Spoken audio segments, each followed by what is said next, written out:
I stood at the window of my penthouse office, watching the city lights flicker to life in the growing dusk. 50 stories below, employees were leaving work for the day, including my father, mother, and sister, though they had no idea they were working in my building. 10 years ago, they'd thrown me out of our family home, calling me useless, a disgrace, a disappointment. Now they work for my company, Nova Technologies, without knowing I was the founder and CEO. The irony wasn't lost on me. "Miss Parker." My assistant Sarah's voice came through the intercom. "Everything's set for tomorrow's company-wide meeting. Are you sure about this?" I smiled, touching the glass. Yes, it's time they knew. The night they kicked me out was burned into my memory. I was 22, fresh out of college with a degree in computer science, not the law degree they'd wanted me to pursue. What kind of career can you have with computers? My father had sneered. Real success comes from connections, prestige. My sister Diane was the golden child, top of her class at law school, engaged to a senator's son, everything they'd wanted in a daughter. I was the disappointment who spent too much time coding and not enough time networking at country club events. The final straw came when I turned down a position at my father's law firm to work at a tech startup. "If you're too good for this family's help," he'd roared, "then you're too good for this family." They'd given me an hour to pack. My mother stood in the doorway, arms crossed, watching me throw clothes into a duffel bag. "This is for your own good, Emma," she'd said. "Sometimes people need to hit rock bottom before they can succeed." Diane had smirked from behind our mother. "Maybe now you'll learn what real life is like instead of playing with computers all day." I left with $200 in my pocket, a laptop, and an idea that would change everything. The startup I joined was working on revolutionary AI technology, but their management was a mess. Within 6 months, they were on the verge of bankruptcy. That's when I saw my opportunity. I approached venture capitalists with a plan to buy out the company and restructure it. They were skeptical at first. I was young, unknown, with no business experience. But my pitch was solid, my understanding of the technology unmatched. I got the funding. By 25, I had turned the failing startup into Nova Technologies, now one of the fastest growing tech companies in the country. But I kept my identity private, operating through a series of holding companies. The public face of Nova was our COO, while I worked behind the scenes. 3 years ago, Nova bought the downtown office building where my father's law firm was struggling to pay rent. Instead of evicting them, I had my HR department offer them positions. My father became our legal counsel. My mother joined as an office manager. Diane, whose prestigious law career had stalled, took a position in our contracts department. I watched them through the building's security cameras sometimes. My father, his hair now more gray than black, hustling through the lobby each morning. My mother organizing office parties, trying to network her way up the corporate ladder. Diane, her designer suits a little less pristine these days, always looking slightly desperate to prove herself. They loved working at Nova. I heard them bragging about it at family events I wasn't invited to, information gathered through the extensive network I'd built over the years. A truly professional environment, my father would say. Finally, a company that recognizes talent, my mother would add. If they only knew that the mysterious CEO they speculated about was the daughter they'd thrown away. Now, standing in my office on the eve of the biggest revelation of my life, I thought about the journey. The nights spent sleeping on friends' couches while coding. The meals skipped to pay for server space. The endless meetings with investors who couldn't see past my age and gender. Sarah knocked softly before entering. "The presentation is ready for tomorrow. All employees have been notified of the mandatory meeting." I turned from the window. "How many people do we have now?"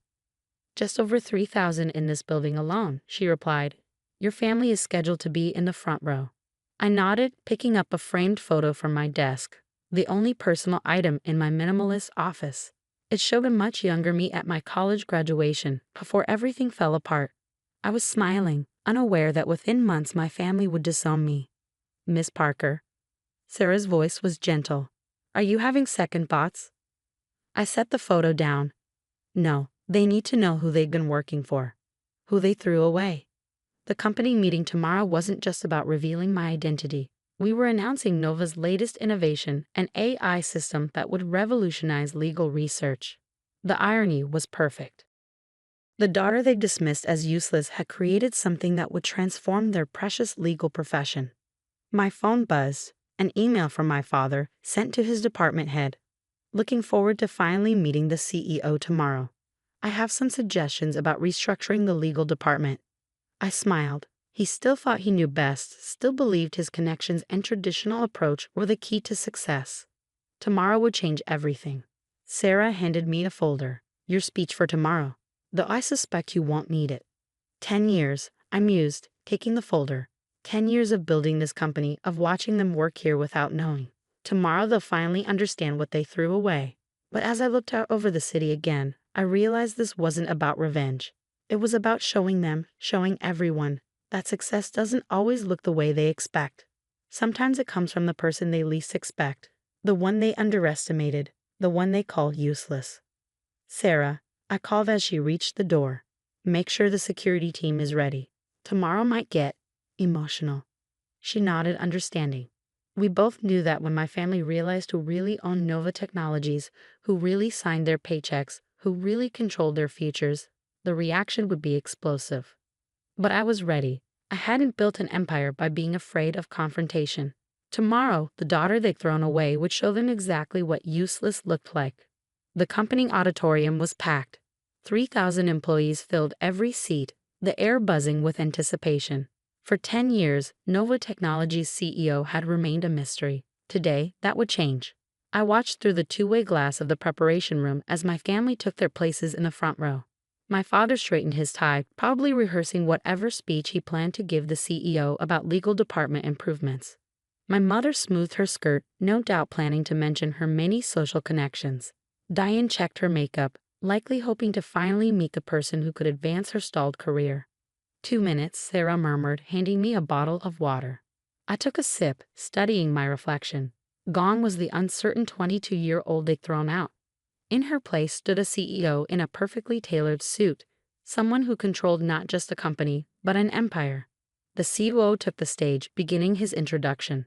I waited in the wings, listening to him list Nova's achievements, the AI innovations, the market dominance, the revolutionary new legal research system we were announcing today. And now, he said, the moment you've all been waiting for. Please welcome Nova Technologies' founder and CEO. I stepped into the spotlight. The auditorium fell silent. Then I heard it, my mother's sharp gasp, my father's strangled sound of disbelief, Diane's coffee cup hitting the floor. Good morning, I said into the microphone, my voice steady. I'm Emma Parker, though some of you knew me by a different name once. Welcome to my company. The audience erupted in murmurs. Employees who'd worked with me for years were connecting the dots, realizing their mysterious CEO had been among them all along, quietly building something extraordinary. 10 years ago, I continued, I was told I was useless, that my interest in technology was a waste of time, that real success only came through traditional paths and social connections. My father's face had turned ashen. My mother gripped her armrests so tightly her knuckles were white. Those people who dismissed me, they've been working in this building for the past 3 years. In fact, they're sitting right here in the front row. All eyes turned to my family. Recognition dawned on faces throughout the auditorium, the legal counsel, the office manager, the contract specialist who'd spent years trying to network their way to the top. But this isn't about revenge, I said, my voice softening. This is about innovation, about seeing potential where others see nothing, about believing in yourself when no one else does. I clicked a button, and the screens behind me lit up with demonstrations of our new AI legal research system. Today, we're announcing technology that will transform the legal profession. Ironically, it was developed by someone who was told she was wasting her time with computers. The presentation that followed was flawless. The system was revolutionary, capable of analyzing millions of legal documents in seconds, predicting case outcomes with unprecedented accuracy, transforming how law firms operated. My father's face shifted from shock to understanding as he realized that his useless daughter had just made his entire approach to law practice obsolete. When the presentation ended, the applause was thunderous. Employees stood, cheering not just for the innovation, but for the revelation that their CEO had been one of them all along. Security quietly escorted my family to my office. I finished taking questions from excited employees, then made my way upstairs. They were waiting when I walked in, my father pacing, my mother perched on the edge of a chair, Diane staring out the window at the city below. How? My father finally managed. How did you build a multi-billion-dollar company? I finished for him. With the skills you dismissed, the technology you mocked, the determination you tried to break. Emma, my mother started, her voice quavering. We only wanted what was best for me. I sat down behind my desk, my real desk, not the modest workspace they'd seen me using. No, you wanted what looked best to your friends. There's a difference. Diane turned from the window. All this time, you were our boss. Ironic, isn't it? I picked up the graduation photo from my desk. The daughter you threw away ended up signing your paychecks. My father straightened, trying to regain some authority. Now see here, young lady. No, I cut him off. You don't get to play the father card now. You lost that right the night you gave me an hour to pack my life into a duffel bag. I stood up, smoothing my jacket. You're all excellent employees. Your performance reviews are consistently strong. You'll be keeping your jobs, though I suspect the dynamic at family dinners might be a bit different now. You let us stay, my mother whispered. After everything. Like I said, this isn't about revenge. It's about proving that success comes in many forms. Sometimes it comes from the person you least expect. They left my office looking shell-shocked, decades of superiority stripped away by the realization that the daughter they dismissed as useless now controlled their careers. The next few months brought changes they never expected. My father's suggestions for restructuring the legal department gathered dust. Our AI system made them obsolete. My mother's social connections meant nothing in a company where performance mattered more than pedigree. Diane had to accept that her sister, not her law degree, was her best path to advancement. But something else changed too. Slowly, they began to see me, really see me, not as the disappointing daughter who wouldn't follow their path, but as someone who had built something remarkable on her own terms. Family dinners resumed, though now they were held in my penthouse. The conversations were different, less about status and appearances, more about ideas and innovation. They learned to listen, to see value in different perspectives, to understand that success doesn't always wear a lawyer's suit. I kept my old workspace in the building, sometimes still working alongside employees who now knew I was their CEO. It reminded me of why I built Nova, not to prove my family wrong, but to prove that anyone can succeed if they believe in themselves. The photo on my desk now has company, a new one, taken at last year's company picnic. My family is in it, smiling genuinely this time. We're not perfect, but we're learning. They're learning. And me? I'm exactly where I'm supposed to be. Running the company that proved useless was just another word for unlimited potential.